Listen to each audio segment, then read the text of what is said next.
Daily intraday calls पाने के लिए हमारे यूट्यूब चैनल को सब्सक्राइब कीजिए और बेल आइकन दबाना मत भूलिएगा।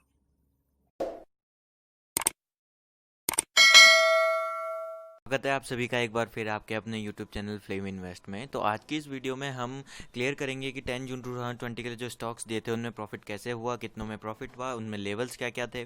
और हम ये भी बताएंगे कि देखिए, जैसे मैंने कल बताया था आपको कि आपको एग्जिट और एंट्री कैसे लेनी है, वो एक बार दोबारा रिपीट कर दूंगा। प्लस मैं देखिए, आप लोगों को काफ़ी लोगों ने मेरे को बोला कि पुरानी स्टॉक के लिए नया स्टॉक अगर गैप अप ओपन होता है या फिर गैप डाउन ओपन होता है तब क्या करें, ये चीज़ बताएं। तो उसी हिसाब से मैंने वीडियो बनाई है।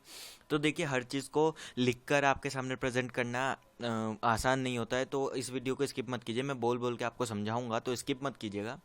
ऐसा नहीं है कि आपको हर चीज़ स्लाइड में मिलेगी। तो वीडियो को शुरू करने से पहले अगर आप इस चैनल पे नए हैं तो प्लीज़ हमारे चैनल को सब्सक्राइब कीजिए और बेल आइकन को दबाना मत भूलिएगा, और इसे जितना हो सके लॉस मेकर ट्रेडर तक पहुँचाइएगा इस वीडियो को। 10 जून 2020 के लिए जो हमारा स्टॉक था उसका लेवल्स जो थे चेंज, बाई साइड के लेवल चेंज हो गए थे। वो 407 पे अब आपको बाय करके चलना था, ना कि 408 पे। तो अगर आप टेलीग्राम चैनल पे ज्वाइन है तो आपको पता चल गया होगा। अगर आप न्यू व्यूअर हो तो डिस्क्रिप्शन में आपको लिंक मिलेगा, टेलीग्राम चैनल पे ज्वाइन हो जाइए। मैं मॉर्निंग में 2 कॉल्स वहाँ पे देता हूँ और इस वीडियो में 2 कॉल्स मैं आपको लास्ट में प्रोवाइड करूँगा 11 जून की। तो हमारे तीनों जगह हर जगह में से भी प्रॉफिट में रहा जसडाइल। अगली बात कर ले सन फार्मा की, तो सन फार्मा में हमें बाई साइड का एक टारगेट अचीव हुआ और सेल साइड का, शॉर्ट सेलिंग साइड का एक टारगेट अचीव होकर दिया। आईबुल हाउसिंग फाइनेंस की बात कर लूँ तो आज जो मैंने टेलीग्राम चैनल पे अपलोड किया था कि टारगेट अचीव, तो वो gap up gap down strategy के अकॉर्डिंगली हुआ था। तो इसमें इतना बड़ा मेरे को समझाने लायक कुछ लगा नहीं। 1 पॉइंट ऊपर बाय करना था। मैं स्क्रिप्ट आपको दे दूंगा, अगर आप न्यू व्यूअर्स हैं तो आपको एंड में मैं समझाऊंगा भी gap up gap down strategy कैसे आपको अप्लाई करनी है। तो इस वीडियो को स्किप मत कीजिएगा। सीमेंस में हमारा बाय साइड का एसएल हिट हो गया था और शॉर्ट सेलिंग साइड के 2 टारगेट अचीव होके इतने दिए हैं। तो बाय साइड का एसएल हिट हो गया था। ऐसा है कि ज़रूरी नहीं है हर बार टारगेट अचीव हो, क्योंकि मार्केट ने आज तक 100% किसी को दिया नहीं है, मैंने हर बार बोला है। तो ज़रूरी नहीं है कि हर बार ही टारगेट अचीव हो। तो व्हाट्सएप ग्रुप की अगर मैं बात करूं तो व्हाट्सएप ग्रुप में आपको ज्वाइन होने के लिए कोई चार्जेस देने की ज़रूरत नहीं है। बस आपको डिस्क्रिप्शन में एक लिंक मिलेगा जिसके थ्रू आप अकाउंट ओपन कर सकते हैं। अगर आप अकाउंट ओपन करते हैं तो इस बात का आपको एडवांटेज मिलेगा, आप हमारे व्हाट्सएप में ऐड हो जाएंगे और आपके पर्सनल नंबर पे हम आपको डेली के एक्स्ट्रा कॉल्स आपको प्रोवाइड कर देंगे, जो कि बिलो 500 होगी। क्योंकि काफ़ी लोगों की शिकायत होती है कि वो अबव देन 500 स्टॉक्स में ट्रेड नहीं कर पाते। तो मैं ज़्यादा से ज़्यादा स्टॉक को रेंज यानी कि 500 की रेंज में रखने की कोशिश करता हूँ, 500 और बिलो 500। तो जो हमारी वीप्रो थी, वीप्रो हमने आपको कॉल दी थी व्हाट्सएप पे हमारे शॉर्ट सेलिंग साइड के तीनों टारगेट अचीव है वीप्रो के। अब देखिए, व्हाट्सएप की जो कॉल्स है वो gap up gap down strategy के अकॉर्डिंग अप्लाई करके ही आपको दिखा रहा हूँ मैं, क्योंकि वहाँ पे सबको gap up gap down strategy अच्छे से अप्लाई करनी आती है और वो हमेशा प्रॉफिटेबल होती है। तो H D F C like की बात करूँ तो मैं शॉर्ट सेलिंग साइड के हमारे तीनों टारगेट अचीव है, बाई साइड का हमारा हुआ ही नहीं तो मैंने आपको दिया नहीं। बाटा इंडिया की बात करूँ तो बाटा इंडिया में हमें आज लॉस हुआ। बाटा इंडिया में हमें दोनों साइड पे लॉस हुआ। अगर बाटा इंडिया में किसी ने ट्रेड किया होगा तो आज हमें दोनों साइड पे लॉस हुआ। और टाटा स्टील की बात करूँ तो टाटा स्टील में हमारा शॉर्ट सेलिंग साइड के तीनों टारगेट अचीव होके दिए। अब मैं बात कर लेता हूँ।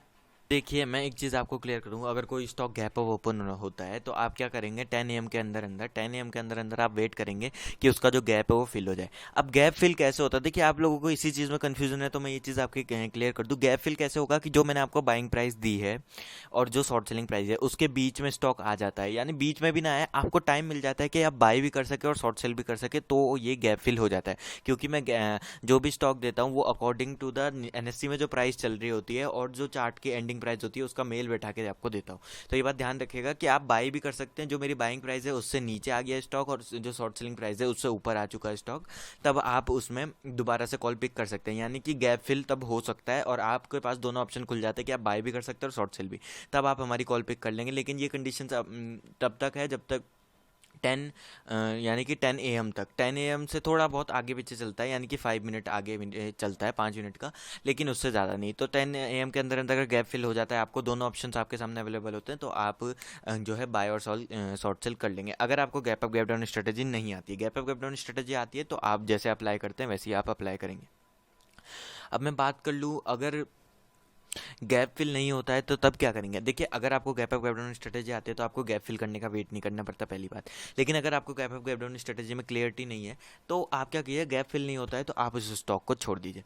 दूसरी चीज़ है स्टॉप लॉस। स्टॉप लॉस बहुत ज़रूरी है। देखिए, जो भी स्टॉप लॉस मैं आपको देता हूँ वही पुट कीजिए। अब देखिए, जैसे अगर आप स्टॉप लॉस जब आप बाय कर रहे होंगे तो बाय करते समय क्या करने के लिए बोला मैंने कहा आप पहले ही उस स्टॉक को, जो भी स्टॉक बाय या शॉर्ट सेल करना चाहते हैं, पहले ही आप सेलेक्ट कर लीजिए कि मेरे को बाय करना है या शॉर्ट सेल। वो मैं आपको बताता हूँ। बाय करने की शॉर्ट सेल तो ये तो आपको पता चल गया। तो आप क्या करेंगे, वो डायलॉग बॉक्स खोल देंगे अपना, जहाँ से आपको शेयर्स बाय करने हैं एमआईएस पोजीशन में डालेंगे।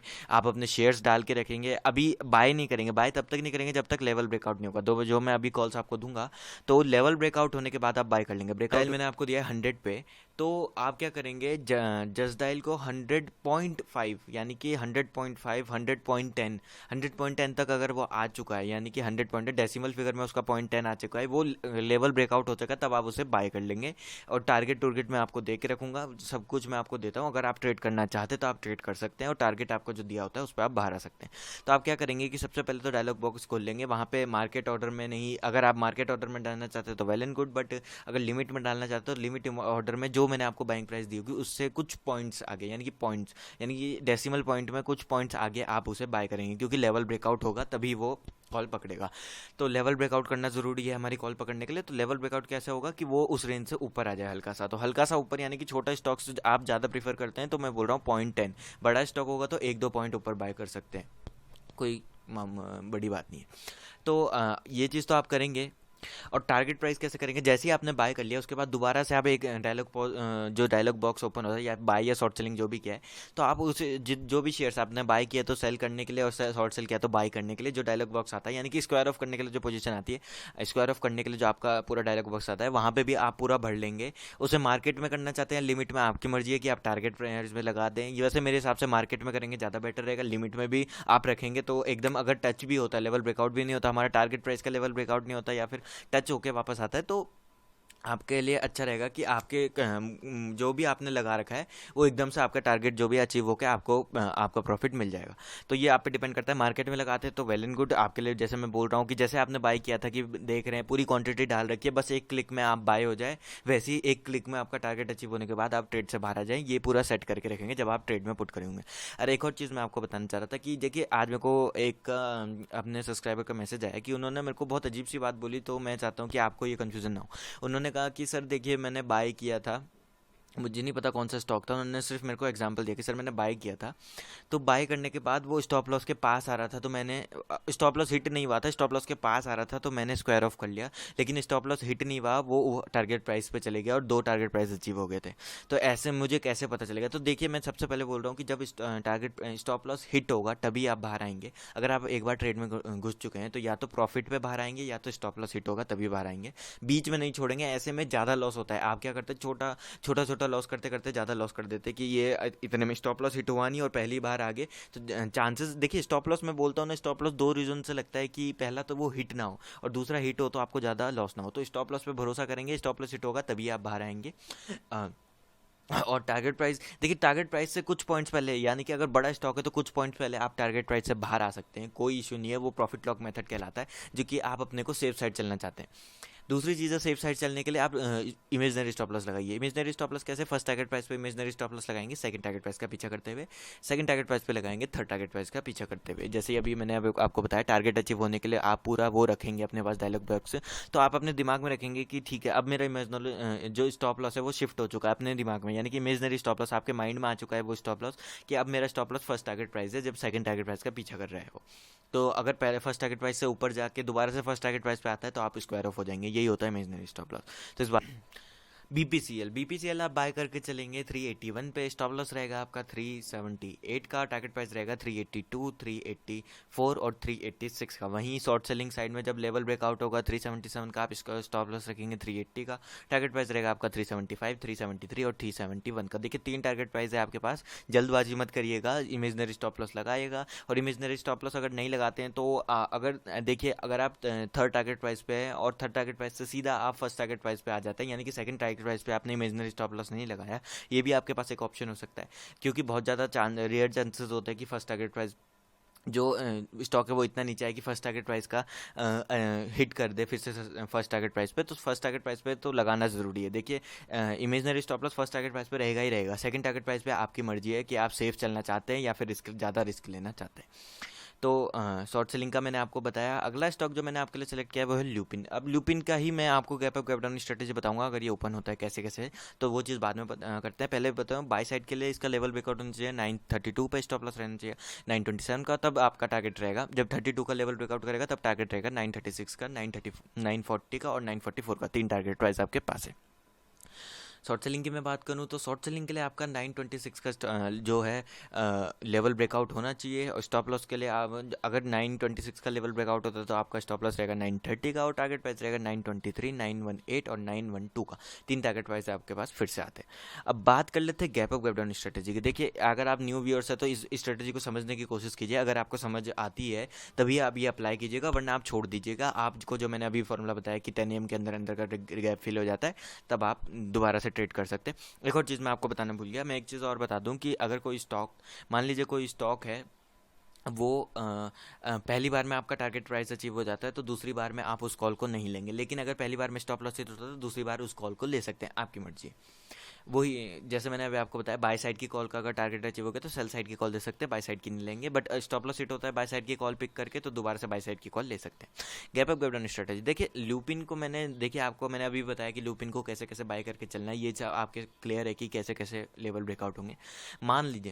मान लीजिए अगर लूपिन है आपका, लूपिन के लिए देखिए ये देखिए ऐसी कुछ स्ट्रेटजी मैं आपको टेलीग्राम चैनल पे प्रोवाइड करता हूँ, डिस्क्रिप्शन में लिंक है, एक बार फिर से ज्वाइन कर लीजिए अगर आपने ज्वाइन नहीं किया है। तो मैं ऐसा कुछ आपको प्रोवाइड करता हूँ। तो इसमें क्या होता है कि यहाँ पे आपको ओपनिंग प्राइस रखनी पड़ती है। मान लीजिए मैं आपको एग्जांपल देता हूँ कि कल जो हमने आपको बाय करने के लिए, देखिए यहाँ पे हमने बाय करने के लिए है 932 पे। यहाँ पे हमने बोला ल्यूपिन की न्यू बाइंग प्राइस के लिए आपको ओपनिंग प्राइस यहाँ पे पुट करनी है। तो ओपनिंग प्राइस मान लीजिए 932 ही पे ये ओपन हो गया, तब आप क्या करेंगे? देखिए काफ़ी लोगों को कन्फ्यूजन हो रही थी, इसीलिए मैंने ये मेथड अपनाया है कि अब आपको शायद ना कन्फ्यूज हो। कि देखिए अगर 932 पे ही ओपन होता है तो क्या करेंगे, यहाँ पे आप ओपनिंग प्राइस पुट करेंगे, जो भी ओपनिंग प्राइस होगी 932 933, जैसे मैंने 932 रखी है, ओपनिंग प्राइस पुट करेंगे। और उसके बाद इसमें देखिए मैंने यहाँ पे आपको हमेशा मैं बोलता हूँ ये पॉइंट्स की आप चिंता मत कीजिए, ये पॉइंट्स मैं दूंगा आपको, ये पॉइंट्स की चिंता मत कीजिए। और ये जो साइन है प्लस माइनस, ये भी मैं आपको दूंगा कि कितने से कितना प्लस करना है, कितना माइनस करना है, इसकी चिंता मत लीजिए। बस यहाँ पे आपको ओपनिंग प्राइस पुट करना है। ओपनिंग प्राइस जब आपने पुट करी तो आपके पास न्यू बाइंग प्राइस आएगी 935 की। फिर स्टॉप लॉस के लिए क्या करना है कि न्यू बाइंग प्राइस को यहाँ पे पुट करना है बाय साइड के लिए, बाय साइड के स्टॉप लॉस के लिए। तो न्यू बाइंग प्राइस यहाँ पे जो आई थी हमने यहाँ पे पुट करी तो हमारा स्टॉप लॉस आ गया। अब टारगेट के लिए क्या करना है, टारगेट के लिए भी यहाँ पे बाइंग प्राइस पुट करनी है। और ये चीज़ मैंने कहा आपको मैं दूंगा। तो आपने यहाँ पे टारगेट के लिए भी बाइंग साइड के टारगेट के लिए ओपन बाइंग प्राइस, यानी कि ओपनिंग प्राइस ओपन होने के बाद जो बाइंग प्राइस आई थी उसको आपने यहाँ पे पुट किया तो आपके पास टारगेट भी आ गया। वहीं शॉर्ट सेलिंग के लिए भी कहा है कि ओपनिंग प्राइस यहाँ पे पुट करनी है। ओपनिंग प्राइस यहाँ पे पुट करी आपने 932। देखिए ये एग्जांपल दे रहा हूँ मैं, ये एग्जांपल दे रहा हूँ, ये चीज़ क्लियर रखिएगा। कुछ भी हो सकता है, ये कम में भी ओपन, अगर गैप अप ओपन नहीं हुआ तो आराम से जो लेवल्स मैंने आपको दिए वो आप फॉलो कर सकते हैं। अगर गैप अप ओपन होता है, अगर आपको ये स्ट्रेटेजी समझ आ रही है तो आप ऐसे ऐसे अपने लेवल्स निकालेंगे। शॉर्ट सेलिंग के लिए 932 पे अगर ओपन होता है तो मैं इसमें 3 पॉइंट माइनस करके यहाँ पे मैंने दिया है आपको 3 पॉइंट माइनस करके, तो यहाँ पे आपका न्यू बाइंग प्राइस हो गया 929 का। और वो यहाँ पे बोला है कि शॉर्ट सेलिंग प्राइस के स्टॉप लॉस के लिए क्या करना है कि यहाँ पे new short selling price put करनी है जो ओपनिंग प्राइस को माइनस प्लस माइनस करके आई है। तो ओपनिंग प्राइस को माइनस करके हमारे पास 9 आया है, तो यहाँ पे हमने 9 पुट किया है। और यहाँ पे मैंने आपको देखा कितने पॉइंट प्लस करने, 4। तो यहाँ पे आपका न्यू स्टॉप लॉस हो गया 933 का। अब मैं बात कर लूँ टारगेट प्राइस की शॉर्ट सेलिंग के, तो शॉर्ट सेलिंग के टारगेट प्राइस के लिए यहाँ पे फिर से new short selling price put करनी है। यहाँ पे new short selling price put करी, यहाँ पे मैंने आपको दिया है -4, तो इसमें से -4 किया तो आपके पास लेवल आ गया 925 का। तो देखिए ऐसे आपका गैप अप गैप, देखिए जैसे मैंने अभी आपको समझाया तो इसका अब प्राइस हो गया था, बाइंग प्राइस हो गया था 935 का, स्टॉप लॉस हो गया था 930 का, टारगेट प्राइस हो गया था 939 का। और उसके बाद जितने भी पॉइंट्स है यहाँ पे देखिए ये +4 एक जगह पे नहीं है, इसमें भी ये +4 होता रहेगा, +4 जैसे यहाँ पे +4 किया तो यहाँ पे आ गया कि 943 का सेकंड टारगेट प्राइस, 947 का थर्ड टारगेट प्राइस। वैसे ही यहाँ पे -4, जैसे मैंने यहाँ पे ये जो माइनस दिया टारगेट प्राइस के लिए, जो भी पॉइंट्स दिए होंगे माइनस करने के लिए शॉर्ट सेलिंग की तरह, तो आप उसे माइनस करते जाएंगे। जैसे यहाँ पे 925 आ गया पहला टारगेट, दूसरा टारगेट आ गया 921 का, थर्ड टारगेट आ गया 917 का। उम्मीद है आपको ये सब क्लियर होगा, और आप अगर चैनल पे नए हैं तो प्लीज़ हमारे चैनल को सब्सक्राइब कीजिए, बेल आइकन को दबाना मत भूलिएगा, और इस वीडियो को जितना हो सके लाइक एंड शेयर कीजिए, लॉस मेकर ट्रेडर तक पहुंचाइए, और हमारे वीडियो में कमेंट करके ज़रूर बताइएगा आपको आज कितना प्रॉफिट हुआ, और आप टेलीग्राम चैनल पर भी जुड़ जाइए। तब तक के लिए धन्यवाद दोस्तों।